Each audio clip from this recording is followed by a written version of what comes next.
నమస్తే, welcome to Andhraprabha TV. నేను సౌజన్య. ఈ మధ్య కాలంలో ఫాస్టింగ్ చేయాలని ప్రతి ఒక్కరూ ప్లాన్ చేసుకుని ఇంటర్మీడియట్ ఫాస్టింగ్ అని ఫాలో అవుతున్నారు. కొంతమంది ఏమో దాని గురించి పాజిటివ్గా చెప్తున్నారు, ఇంకొంతమంది నెగిటివ్గా చెప్తున్నారు. అంటే పాజిటివ్ రిజల్ట్స్ ఇచ్చింది, కొంతమంది ఏమో బ్యాడ్ అండ్ వర్స్ట్ రిజల్ట్స్ ఇచ్చిందని అంటున్నారు. మరి intermediate fasting or else 16 hours fasting అనేది ఏదైతే ఉందో ఇది చేయడానికి అంటే పర్టికులర్గా పద్ధతి ఏమైనా ఉందా? అంటే ఒక ప్రాసెస్ ఏదైనా ఉందా మనం ఫాలో అవ్వడానికి? ఒకవేళ ఉంటే ఏంటది? మంచి రిజల్ట్స్ రావడానికి ఈ intermediate fasting or else 16 hours ఫాస్టింగ్ని ఎలా చేయాలి ఏంటి? ఈ అంశానికి సంబంధించి మనకు తెలియని ఎన్నో విషయాలను మనకు తెలియచేయడానికి ఈరోజు మనతో పాటు ఉన్నారు nutritional coach, yoga therapist and Maheshwara Goshala founder Veerareddy గారు ఉన్నారు. వారితో మాట్లాడదాం. నమస్తే. నమస్తే. అందరికీ హెల్తీగానే ఉండాలి అని ప్లాన్లోనే ఇప్పుడు చాలా హెల్త్ కాన్షియస్ అయిపోయారని చెప్పుకోవాలి. సో ఫాస్టింగ్స్ అనేవి చేస్తూ ఉంటారు. ఈ ఇంటర్మీడియట్ ఫాస్టింగ్ అనేది చాలా బాగా ట్రెండింగ్ అయింది. చాలామంది ఫాలో అవుతున్నారు, ఫాలో అయ్యారు కూడా. కొంతమంది ఏమో ఈ ఇంటర్మీడియట్ ఫాస్టింగ్ నాకు పాజిటివ్ రిజల్ట్స్ ఇచ్చింది అంటారు, ఇంకొంతమంది నాకు నెగిటివ్ రిజల్ట్స్ ఇచ్చింది, చాలా వర్స్ట్ రిజల్ట్స్ అని కొంతమంది అంటారు. అంటే ఈ intermediate fasting are 16 hours fasting అనేది ఏదైతే ఉందో అది చేయడానికి ఈ ప్రాసెస్ మనం ఫాలో అవ్వాలి, దీని విధి విధానాలు అనేటువంటిది ఏదైనా ఉంది అంటారా? For better results, best results చాలా ఉన్నాయండి. ఏదైతే మనము ఏ ప్రోగ్రామ్ అయినా చేస్తున్నప్పుడు దాని వెనకాల చాలా సైన్స్ ఉంటుందండి. సో మనం దాని గురించి ప్రోగ్రామ్ అని చేసే ముందు దాని గురించి కొంచెం డీటెయిల్గా తెలుసుకోవాలి. మీరు ఏదైతే 16 hours ఫాస్టింగ్ అంటున్నారో ఈ 16 hours ఫాస్టింగ్ అనేది ఇది డైట్ కాదనమాట. ఇది లైఫ్లో ఇది ఒక పార్ట్ అనమాట. ఇది డైట్ లాగా ఫీల్ అవ్వకూడదు.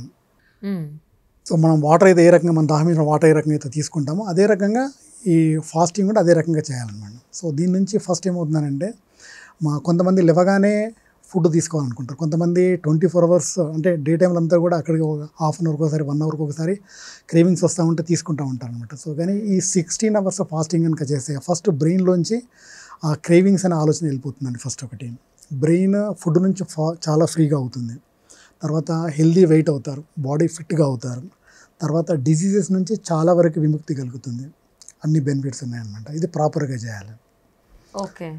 సో ఈ 16 hours ఫాస్టింగ్ అనగానే చాలామంది ఏమనుకుంటారంటే అసలు ఫుడ్ తినకూడదా 16 hours, పుట్టిందే తినడానికి, సో తినకుండా ఎలా ఉండగలము అని. అంటే ఫాస్టింగ్ అంటే తినకూడదు అనేటువంటి భావనలో చాలామంది ఉంటారు. ఫాస్టింగ్ అంటే తినకూడదు అనే దాంట్లోనే అంతవరకే తెలుసు. సో దానికి ఏంటంటే కొంచెం సైంటిఫిక్గా, కొంచెం సిస్టమేటిక్, కొంచెం డిసిప్లిన్ కనుక చేయగలిగితే మంచి రిజల్ట్స్ ఉంటాయి అన్నమాట. ఓకే. సో ఇది ఫస్ట్ ఏ రకంగా చేయాలి, ఎందు గురించి చేయాలి? సో ఇది చేయడం వలన 3 benefits అండి. సో ఫస్ట్ బెనిఫిట్ వచ్చేసి మనం ఎప్పుడు తింటా ఉన్నాం అనుకోండి, తింటున్నప్పుడు మన స్టమక్ ఎప్పుడు కూడా పనిచేస్తూనే ఉంటుంది. మన స్టమక్ ఎప్పుడైతే పనిచేస్తూ ఉంటుందో హార్ట్ మీద ఎక్కువగా ప్రెషర్ పడుతుంది, ప్యాంక్రియాస్ మీద ఎక్కువగా ప్రెషర్ పడుతుంది, లివర్ మీద ఎక్కువగా ప్రెషర్ పడుతుంది. ఈ రకంగా బాడీలో అన్ని ఆర్గాన్స్ మీద ప్రెషర్ పడుతూనే ఉంటుంది అనమాట. మనం ఫుడ్ తీసుకున్నామంటే అది డైజెస్ట్ అవుతూనే ఉంటుంది. తర్వాత మనం ఎప్పుడైతే ఫుడ్ తీసుకున్న తర్వాత 16 hours ఎప్పుడైతే గ్యాప్ ఇస్తామో సో స్టమక్ అనేది ఖాళీగా ఉంటుంది. అప్పుడు బాడీ లోపల రిపేర్ అనమాట. సో రిపేర్ అనేది ఎక్కువగా జరుగుతుంది. సో సెకండ్ వచ్చేసి మన ప్రొడక్టివిటీ అనమాట. మన ప్రొడక్టివిటీ అనేది ఎక్కువగా పెరుగుతుంది. ఏదైనా పని మనం 2 hours చేస్తున్నాం అనుకుంటే అది 1 hour లోపల కంప్లీట్ చేయొచ్చు. తర్వాత థర్డ్ వచ్చేసి మనము ఏదైతే మనం ఫుడ్ తీసుకుంటామో ఫుడ్ తీసుకున్నప్పుడు స్టమక్ ఖాళీగా ఉన్నప్పుడు ఆ ఫుడ్ లోపల ఏవైతే న్యూట్రియంట్స్, ఏవైతే పోషక పదార్థాలు అంటే మన బాడీ అనేది 100% అబ్జర్వ్ చేసుకుంటుంది అనమాట. ఓకే. పొట్ట లోపల ఫుడ్ చాలా ఉంది, మనం మళ్ళీ ఫుడ్ వేసామనుకోండి సో బాడీ అబ్జర్వ్ చేసుకోదండి. కొంచెం డైజెస్ట్ అవుతుంది, కొంచెం ప్రాపర్గా డైజెస్ట్ కాదు. మన ఫుడ్ తీసుకున్న ఫుడ్ డైజెస్ట్ అయితేనే మన బాడీ ప్రాపర్గా న్యూట్రియంట్స్ అబ్జర్వ్ చేసుకుంటుంది అనమాట. ఈ 3 రకాల బెనిఫిట్స్ అనమాట. ఓకే. సో ఫాస్టింగ్ అనేది ఏ రకంగా చేయాలంటే 16 hours అనమాట. అంటే ఈవినింగ్ 5 o'clock లేదంటే 6 o'clock అనమాట. మ్యాక్సిమంగా 6 o'clock లోపు డిన్నర్ ఫినిష్ చేయాలి. 6 o'clock డిన్నర్ ఫినిష్ చేస్తే నెక్స్ట్ డే మార్నింగ్కి 6 to 6 12 hours, మళ్ళీ తర్వాత అక్కడ నుంచి 4 hours అంటే 10 o'clock. ఓకే. లేదు మీరు ఒకవేళ 5 o'clock డిన్నర్ ఫినిష్ చేస్తున్నారు అనుకోండి, ఇంకెక్కువ గ్యాప్ కనబడుతుంది అనమాట. అందు గురించి అని చెప్పేసి కొంతమంది 7 o'clock వరకు కూడా వెళ్తారు. కానీ 7 o'clock కంటే ముందు 6 o'clock అనేది చాలా సైన్స్ ఉందన్నమాట. ఈవెన్ మన పురాణాలలో కానీ, మన శాస్త్రాల్లో కానీ, సనాతన ధర్మంలో కానీ చాలా వరకు సూర్యుడు ఎప్పుడైతే వస్తారో, సూర్యుడు సన్సెట్ అవుతుందో అప్పుడు తినరండి చాలా వరకు. ఈవెన్ చాలా జంతువులు తినవు. ఇప్పుడు మీరు రోడ్ వెంట వెళ్తుంటే కోతులు కనబడుతూ ఉంటాయి. మీరు ఈవినింగ్ 6 తర్వాత కోతులు మీరు ఫుడ్ వేసినా తినవు అవి. ఓకే. చాలా జంతువులు తినవు. కానీ మనుషులకి ఏంటంటే 24 అవర్స్ అనమాట. మనం ఏదైతే ఉన్నదో మన నాలుక టేస్ట్ అనమాట. మన బాడీ లోపల ఏదైనా డిసీజెస్ అన్ని చాలా తక్కువగా వస్తాయి, నాలుకకే వస్తుంది. కానీ నాలుకని అన్ని రకాల టేస్ట్లు కోరుకుంటుంది. నాలుకకి ఎప్పుడన్నా మీరు చూడంటే రేర్గా ఎక్కడో ఒక చోట మీరు విని ఉంటారు నాలుకకి ఎప్పుడో ఏదో ప్రాబ్లం వచ్చిందని. అసలు నాలుకకి రాదు, ఎందుకు నాలుక బాగా యాక్టివ్గా ఉంటుంది. ఓకే. సో టేస్ట్ అది కోరుకుంటుంది. సో తినేంత వరకు, తిన్న తర్వాత పొట్ట ఏదైతే ఉంటుందో పొట్ట మీద బాగా ప్రెషర్ పడుతుంది అనమాట. ఈ 16 అవర్స్ గ్యాప్ మీరు ఈవినింగ్ 5 o'clock డిన్నర్ చేశారనుకోండి, మన నెక్స్ట్ డే మార్నింగ్ వరకు మ్యాక్సిమంగా 16 అవర్స్ లోపల మనం 7 to 8 అవర్స్ మనం పడుకొని ఉంటాం మనం. అవును. సో ఈవినింగ్ 5 o'clock డిన్నర్ చేశారనుకోండి, ఈవినింగ్ మనం నైట్ 9 o'clock 10 o'clock పడుకుంటాం. అంటే 5 hours ఇక్కడ టైం ఉంటుంది. తర్వాత 7-8 hours మనం పడుకుంటాం, అంటే అక్కడ 13 hours అయిపోయింది. ఇంకొక 2 to 3 hours అండి మార్నింగ్ మనం వాకింగ్ కానీ ఎక్సర్సైజ్ కానీ చేస్తాం మనం. సో ఇప్పుడు ఇక్కడ ఏమవుతుందనంటే మన పొట్ట లోపల ఏదైతే ఫుడ్ ఉంటుందో మనం వాకింగ్ కానీ ఎక్సర్సైజ్ కానీ ఏదైనా చేస్తున్నప్పుడు పొట్ట లోపల ఉన్న క్యాలరీసే బర్న్ అవుతూ ఉంటాయి. ఓకే. పొట్ట ఖాళీగా ఉందనుకోండి, మన బాడీ లోపల ఎక్సెస్ ఫ్యాట్ ఏదైతే ఉంటుందో ఆ ఎక్సెస్ ఫ్యాట్ అనేది క్యాలరీసే కన్వర్ట్ అవుతుంది అనమాట. ఫర్ ఎగ్జాంపుల్ ఇప్పుడు మన బాడీ ఉంది, 1500 క్యాలరీస్ మన బాడీ బర్న్ చేస్తుంది. మనం బిర్యానీ తీసుకున్నాం అనుకోండి, ఒక బిర్యానీ నుంచి మంచిగా 1500 క్యాలరీస్ ఉంటుంది. బ్రేక్ఫాస్ట్ మళ్ళీ డిన్నర్తో కలుపుకుంటే 2500 నుంచి 3000 క్యాలరీస్ వరకు మనకి ఇంటేక్ ఉంటుంది. మన బాడీ 1500 క్యాలరీస్ బర్న్ చేస్తుంది. ఇంకా మిగతా 1500 క్యాలరీస్ ఎక్సెస్ ఏదైతే ఉంటుందో ఈ క్యాలరీస్ ఒకటే మన బాడీ అనేది స్టోర్ చేసుకుంటుంది అనమాట. ఓకే. ఈ రకంగా 10,000 క్యాలరీస్ మన బాడీ స్టోర్ చేసుకుంటే 1 kg బాడీ వెయిట్ పెరుగుతారు. సో మన పొట్ట ఖాళీగా ఉన్నప్పుడు మనము ఎక్సర్సైజ్ చేసినప్పుడు, మనం వర్కౌట్ చేసినప్పుడు ఆ ఎక్సెస్ ఫ్యాట్ అనేది క్యాలరీస్గా కన్వర్ట్ అవుతూ ఉంటుంది. ఆ రకంగా వెయిట్ తగ్గుతారు. ఓకే. అంటే ఎవరైతే వెయిట్ తగ్గాలని చెప్పేసి ఈ ఇంటర్మీడియట్ ఫాస్టింగ్ చేస్తున్నారు అంటే ఎన్ని రోజులకి 1 kg వెయిట్ తగ్గుతారు వీళ్ళు? కరెక్ట్గా మీరు చెప్పిన ప్రకారం ఫాలో అయ్యారు అనుకుందాం. సో అలా చూసుకుంటే ఎన్ని రోజులకి 1 kg వరకు వీరు వెయిట్ లాస్ అవుతారు? డిపెండ్ అన్న పర్సన్ అనమాట. వాళ్ళ ఫ్యామిలీ హిస్టరీ ఉండి, వాళ్ళ పేరెంట్స్ చాలా లావుగా ఉన్నారు అనుకోండి, తగ్గకపోవచ్చు. తర్వాత అతని లైఫ్ స్టైల్ ఏ రకంగా ఉన్నది, తర్వాత అతని ఫుడ్ హ్యాబిట్స్ ఏ రకంగా ఉన్నాయి, తర్వాత అతను క్యాలరీస్ అనేది ప్రాపర్గా బర్న్ చేస్తున్నాడు, బర్న్ చేయగానే మళ్ళీ ఎక్కువగా తీసుకుంటున్నాడు అనుకోండి. సో ఇవంతా కూడా తీసుకునే డైట్ మీద ఉంటుంది. డైట్ అనేది 80% ఉంటుంది, 20% అనేది ఎక్సర్సైజ్ ఉంటుంది. ఓకే. సో ఈ ఏదైతే మార్నింగ్ లేచిన తర్వాత మనం 10 o'clock మనం బ్రేక్ఫాస్ట్ చేయాలనుకోండి, 10 o'clock బ్రేక్ఫాస్ట్ చేసినప్పుడు ఒక 2 hours ముందు అనమాట బాడీని డిటాక్స్ చేయాల్సి ఉంటుంది. ఎలా? జ్యూస్ అనమాట. ఏదంటే బూడిద గుమ్మడికాయ జ్యూస్ తీసుకోవచ్చు, లేదంటే సోరకాయ జ్యూస్ తీసుకోవచ్చు, ఆనపకాయ, లేదంటే కొబ్బరి బోండం, కొబ్బరి నీళ్ళు ఒక 2 hours ముందు. ఓకే. ఈ 2 hours ముందు తీసుకుంటే ఏముందంటే బాడీ లోపల అప్పటికే మన బాడీ టాక్సిన్స్ బయటకు వెళ్ళిపోతూ ఉంటాయి. ఇవి కూడా మన బాడీని డిటాక్సిఫికేషన్ చేస్తాయి అన్నమాట. సో ఇంకా ఫాస్ట్గా బాడీ అనేది క్లీన్ అవుతుంది. తర్వాత 10 o'clock మీరు బ్రేక్ఫాస్ట్ చేస్తున్నారు అనుకోండి, మీరు 16 hours ఫాస్టింగ్ చేస్తున్నారని చెప్పేసి 10 o'clock నుంచి మీకు నచ్చింది తీసుకోకుండా సాత్విక ఆహారం అంటే అమృతాహారం, అంటే నాన్ వెజ్కి ఎంత దూరంగా ఉంటే అంత బెస్ట్ అనమాట. ఓకే. ఈ ఇంటర్మీడియట్ ఫాస్టింగ్లో నాన్ వెజ్ తినద్దు. నాన్ వెజ్ ఎంతవరకు తగ్గిస్తే అంత మంచిది అనమాట. ఎందు గురించి అంటే నాన్ వెజ్ లోపల ఎక్కువగా టాక్సిన్స్ ఉంటాయి.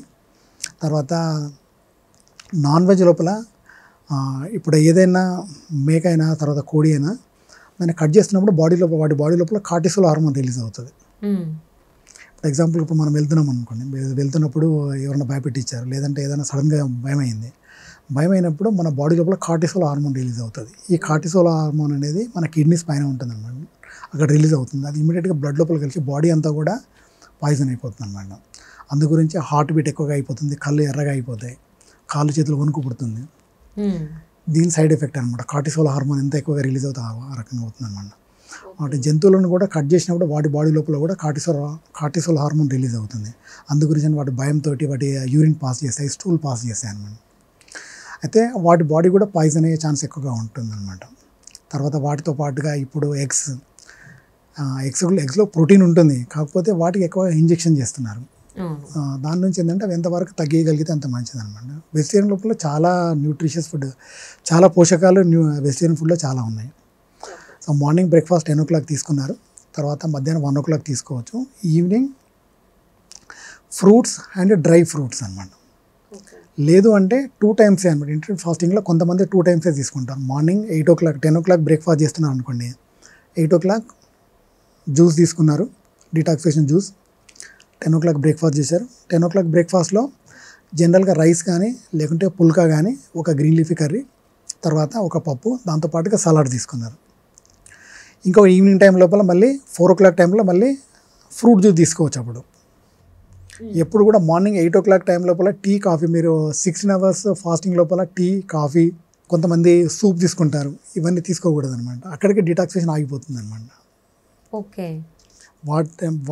వాటి ప్లేస్ లోపల ఇవే తీసుకోవాలి. బూడిద గుమ్మడికాయ జ్యూసు, తర్వాత కీర, సొరకాయ, లేకపోతే కొబ్బరి బోండం. ఈవినింగ్ 4 o'clock ఆ టైంలో ఒకవేళ 2 times ఫుడ్ కనుక తీసుకుంటే, మార్నింగ్ బ్రేక్ఫాస్ట్ మన ఫుడ్ తీసుకున్నాము, ఈవినింగ్ 4 o'clock ఫ్రూట్ జ్యూస్ తీసుకోవచ్చు, లేకుంటే వెజిటేబుల్ జ్యూస్ తీసుకోవచ్చు, లేకుంటే కొబ్బరి బోండం కూడా తీసుకోవచ్చు. తర్వాత 6 o'clock 3 types of fruits, 3 to 4 types of dry fruits అనమాట. సో డ్రై ఫ్రూట్స్ లోపల ప్రోటీన్ ఉంటుంది, ఫ్రూట్స్ లోపల విటమిన్స్ మినరల్స్తో పాటు ఫైబర్ కూడా ఉంటుంది. ఇది ఈ రకంగా బ్యాలెన్స్ అవుతుంది. అంటే ఒక వ్యక్తి, ఆడవాళ్ళు కానీ మగవాళ్ళు కానీ, వెయిట్ లాస్ అవుదామని చూసి వాళ్ళు ఏదైతే వెయిట్ అనుకున్నారో అక్కడ వరకు వచ్చారు త్రూ ఇంటర్మీడియట్ ఫాస్టింగ్. అక్కడతో వాళ్ళు దాన్ని ఇంకా కంటిన్యూ చేస్తూనే ఉండాలా, లేకపోతే నాకు కావాల్సినటువంటి వెయిట్కి నేను వచ్చేసాను కదా, ఇంక నేను మళ్ళీ ఇంటర్మీడియట్ ఫాస్టింగ్ చెయ్యను అని అనుకుంటే వాళ్ళ పరిస్థితి ఏంటి? ఇది అందుకే చెప్పాను, లైఫ్లో ఇది ఒక పార్ట్ అవ్వాలన్నమాట. సో ఇది హెల్దీగా ఉండడానికి. సో ఒకసారి స్టార్ట్ చేస్తే వెయిట్ లాస్ అవ్వడానికి అని చెప్పి ఆలోచించిన వాళ్ళు ఇంకా కంటిన్యూ అదే చేయాలి. మళ్ళీ మధ్యలో పర్ డేకి 3 times తినడం ఇలా ప్లాన్ చేసుకోకూడదు. 3 times తీసుకోవచ్చు, చెప్పాను కదా. 3 times అంటే మార్నింగ్ 10 o'clock బ్రేక్ఫాస్ట్ తీసుకున్నావు, 1 o'clock తీసుకున్నావు, ఈవినింగ్ 6 o'clock డిన్నర్ చేసావు. అది క్వాంటిటీ బేస్లో తీసుకోవాలి, అంతేగాని ఎంత తింటాను కాబట్టి ఇంత తింటాను ఎక్కువ అట్లా తినదు. 16 hours గ్యాప్ ఉంది కానీ ఎక్కువ తీసుకున్నాం అనుకోండి, ఎక్కువగా లోడ్ పడుతుంది అనమాట. సో మళ్ళీ మార్నింగ్ మళ్ళీ స్టమక్ అనేది క్లియర్ అవ్వదు. ఓకే. ఆ రకంగా బ్యాలెన్స్ చేస్తూ తీసుకోవాలి. ఒకరికొకరిది ఒక్కొక్క పర్సన్కి ఉంటుంది. ఒక పర్సన్కి 2000 calories ఉంటుంది, ఒక పర్సన్కి 1400 calories 1500 calories ఉంటుంది. వాళ్ళ బాడీ అనేది ఎన్ని క్యాలరీస్ కనుక బర్న్ చేస్తే అదే రకంగా తీసుకోవాలి. ఇఫ్ ఇన్ కేస్ ఈ ఇంటర్మీడియట్ ఫాస్టింగ్ ప్రాసెస్ ఏదైతే మీరు చెప్పారో దాని ప్రకారం చేయకుండా ఎలా పడితే అలా చేస్తున్నారు అనుకోండి, వాళ్ళకి వచ్చేటువంటి సైడ్ ఎఫెక్ట్స్ ఏంటి? సైడ్ ఎఫెక్ట్స్ ఏముండదండి. ఫస్ట్ వెయిట్ పెరుగుతారు, వెయిట్ పెరిగే ఛాన్స్ ఎక్కువగా ఉంటుంది. ఎందు గురించి అంటే, మీరు తినగానే పడుకున్నప్పుడు బాడీ లోపల రిపేర్ జరగదు. ఎందు గురించి అంటే, మనం స్టమక్ ఖాళీగా ఉన్నప్పుడే బాడీ రిపేర్ జరుగుతుంది. ఓకే. అందు గురించి అని చెప్పేసి తెల్లవారుజామున అంటే పొట్ట ఖాళీ అయిన తర్వాత ప్రాపర్ గాఢ నిద్ర వస్తుంది. మీరు ఈవినింగ్ 6 o'clock డిన్నర్ చేశారనుకో, 10 o'clock కానీ 9 o'clock పడుకోగానే నిద్ర వచ్చేసేస్తుంది. ఎందు గురించి అంటే పొట్ట ఖాళీగా ఉంటుంది, బాడీ అనేది రిలాక్స్ మోడ్లోకి వెళ్తుంది. సో ఎప్పుడైతే మీకు పొట్ట లోపల మీకు క్యాలరీస్ అలానే ఉందనుకోండి, వెయిట్ పెరుగుతూ ఉంటారు.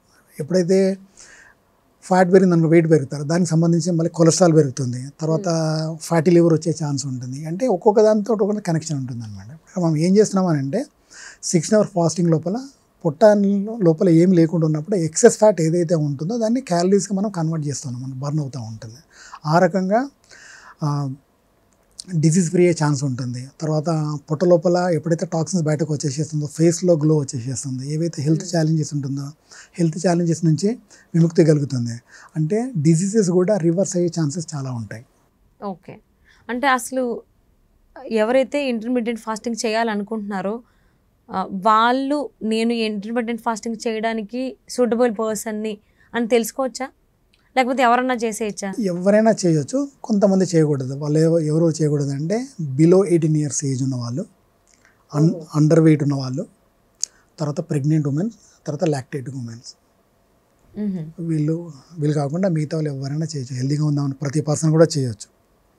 తర్వాత ఏదైతే మనము బ్రేక్ఫాస్ట్, లంచ్, డిన్నర్ ఏదైతే మనం టైంకి తీసుకున్నామో అదే టైం కనుక తీసుకుంటే బాగుంటుంది అనమాట. ఇప్పుడు మనము ఈరోజు 10 o'clock బ్రేక్ఫాస్ట్ తీసుకొని 12 o'clock బ్రేక్ఫాస్ట్ అలా చేయకూడదు అనమాట. ఒక్కొక్కసారి లేట్ నైట్లో ఫంక్షన్స్కి వెళ్ళాం అనుకోండి, ఫంక్షన్లో ఒకవేళ డిన్నర్ తీసుకోం, 10 o'clock డిన్నర్ చేసాం మనం, అటువంటి టైంలో మార్నింగ్ బ్రేక్ఫాస్ట్ స్కిప్ చేయాలన్నమాట. సో 16 hours మీరు ఆ టైం తీసుకొని బ్రేక్ఫాస్ట్ స్కిప్ చేసి లంచ్ తీసుకోవచ్చు. సో అసలు ఈ intermediate fasting RLC 16 hours fasting ఎలా చేయాలి, ఏం చేస్తే మంచిది, ఇలా ఎన్నో విషయాలు మాతో షేర్ చేసినందుకు thank you so much Veerareddy గారు. ఓకే, నమస్తే.